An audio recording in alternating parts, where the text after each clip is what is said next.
We've talked to Greg on a previous show about astral travel, what it is, and if you read his book, you can learn a lot about it. But today I wanted to concentrate on the kinds of messages we can take from visiting the spirit or astral realm and how we can use them to live a better life here on Earth. It's good to see you again, Greg. Yeah, great to see you too, Bonnie. Thank you for coming back to talk to me. So a lot of people who are into spiritual growth think we are here to learn or grow or to play out karma. In your book, you talk more about life not being a test but a service. Tell me about your perspective on this. Yeah, it's the feeling, it's very much based on personal experience, yeah, what I've gone through. More and more, I don't see it as a school or a test. Like everything is a play of energy, as I said in the earlier show. So everything really is here to serve you. In these astral states, you really gather a sense that you are totally unharmed. You cannot be harmed in any way. You are a perfect being. I know that sounds funny, and a lot of people, religious backgrounds, say, "How can you be a perfect being? How can you be a perfect being?" But you really have this feeling of completeness. Yeah. And also you have a feeling of total benevolence from the universe. Like you actually feel this when you're out there. Your heart just fills. I come back from these experiences with like tears. The closest thing I can say, they're kind of ecstatic tears. So you have this real feeling that you are genuinely loved by the universe. Yeah.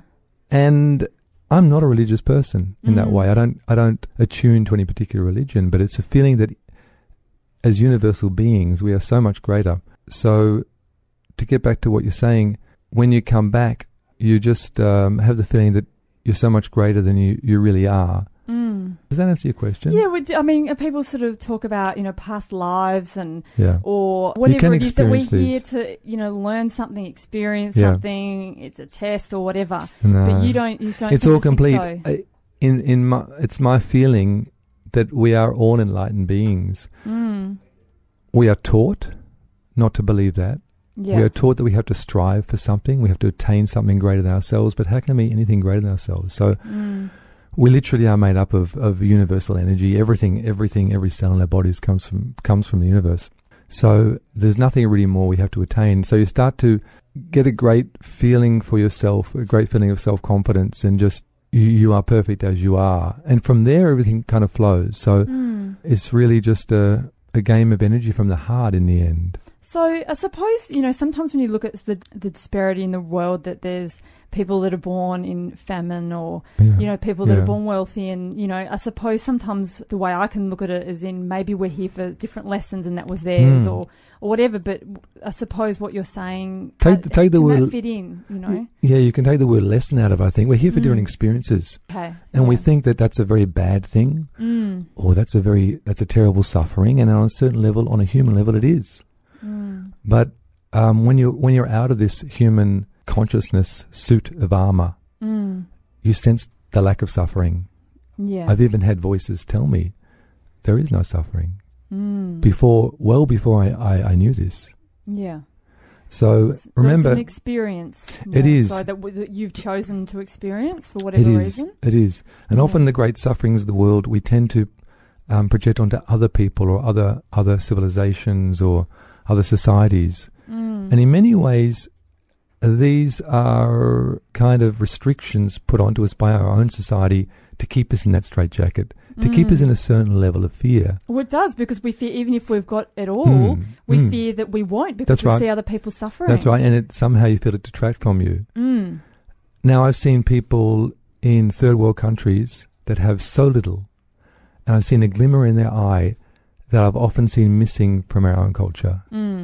And they have a level of happiness that we cannot understand. Yeah. Even though they may have no food. I'm not justifying that. We of course should all pull together as a human race and help each other as we can. Yes. And as we should. Yeah.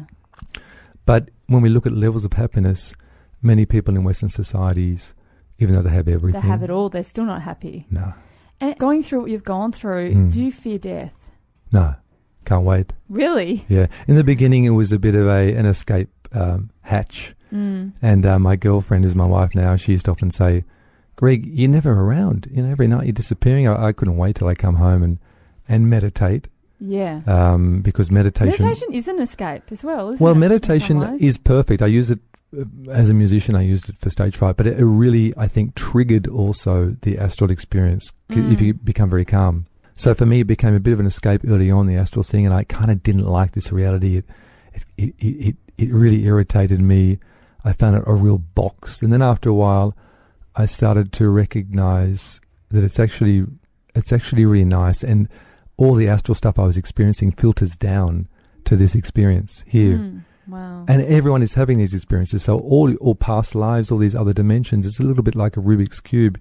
You're sort of one square now, but all your past lives, in a certain way, are other squares, but there's also other sides of the square. So they're all our past lives are affecting you us now, and I don't even as you know are it. affecting your past lives and your future lives. So wow. it's like a kaleidoscope. If you turn it on, it's if you're holding it, then you all of a sudden look straight into it. It goes from a two-dimensional view to a three-dimensional. So there's no sense of time, then, is there? No.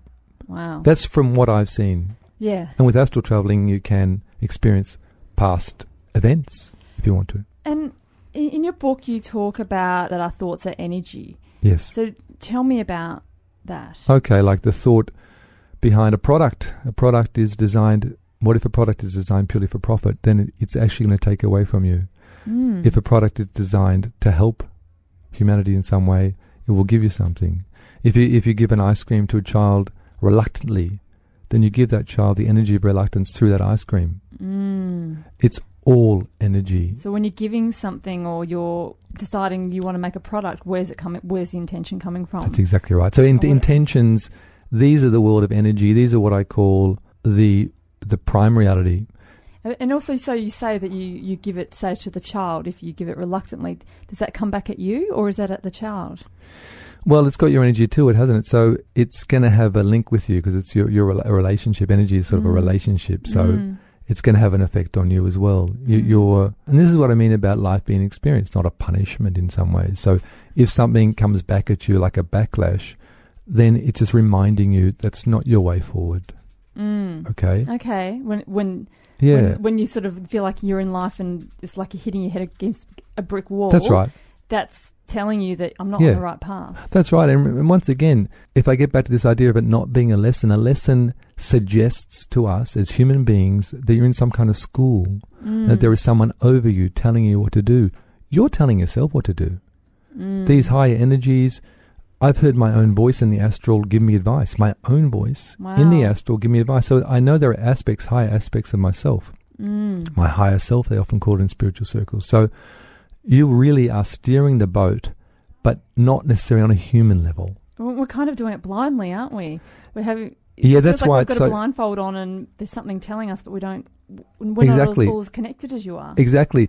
But really, it's all there. I tend to feel now that we are evolving as spirits, right? So on the human dimension, on the earth, we are evolving. So each time we come back, we are getting closer to who we really are. Yeah.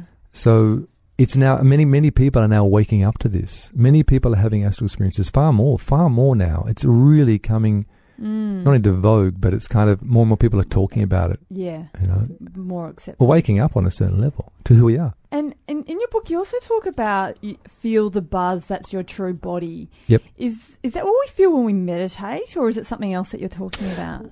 Also, what I mean is, for instance, we look around now, you look at what you can see, what you can touch, what you can smell, what you can hear. But if you just close your eyes, like in meditation, and you actually sense within, that's actually closer to what you are. It's not so much a who.